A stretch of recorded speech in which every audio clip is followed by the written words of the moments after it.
ఉండొద్దు, మీరు వెనక్కి జరగని ఇంకాను చుట్టూ రౌండ్ చుట్టూ ఉన్నటువంటి మహిళలు కొద్దిగా దూరంగా జరగని ఇంకాను 5 దీపాలు వెలిగించిన తర్వాత మీరు బయటకు వచ్చేయాలి. ముందుగా లోపల ఉన్నటువంటి దీపాలు మాత్రమే వెలిగించండి. ప్రతి దీపానికి అక్కడ విలువ ఉన్నది.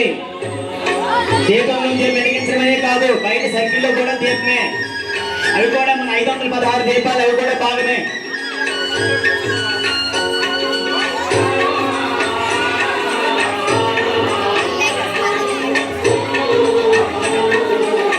మూడు కొవ్వొత్తులు కమిటీ వాళ్ళు ఇచ్చారంట.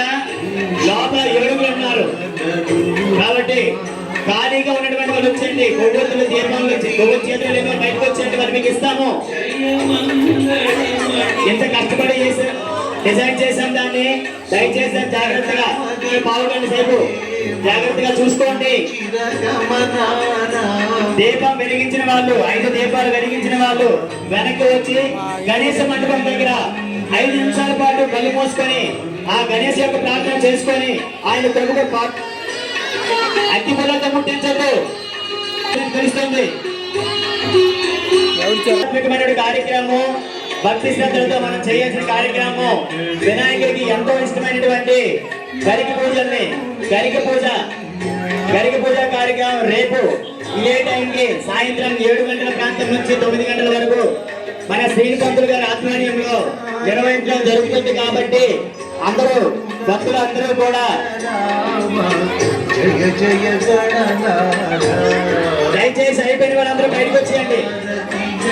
కుర్రాలు, కమిటీ కుర్రాలు ఉన్నారు, చిన్నపిల్లలు ఉన్నారు, వాళ్ళందరికీ అవకాశం ఇవ్వాలి. కాబట్టి దీపం వెలిగించినటువంటి మహిళలు, భక్తులు మీ 5 దీపాలు వెలిగించిన తర్వాత గణేశుడి యొక్క ప్రాంగణంలో కూర్చోండి. ఆ గణేశుడి యొక్క ధ్యానంలో 10 నిమిషాల పాటు ఉండండి. రేపు గరిక పూజల కోసం 58 కానీ 101 కానీ మీకు వీలైనటువంటి గరిక పూజలు మాత్రం మీరు తెచ్చుకోవాల్సి ఉంటుంది.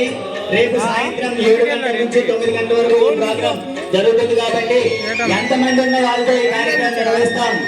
శ్రీని పంతులు గారు వస్తారు, ఆయన ఆధ్వర్యంలో ఈ కార్యక్రమం నిర్వహించడం జరుగుతుంది. కాబట్టి ఉదయం 7 గంటల సాయంత్రం 7 గంటలకి ఈ కార్యక్రమం మొదలవుతుంది. కాబట్టి అందరూ భక్తి శ్రద్ధలతో ఈ గరిక పూజ కార్యక్రమాన్ని కూడా చేసి ఆ గణేశుడి యొక్క ఆశీస్సులకు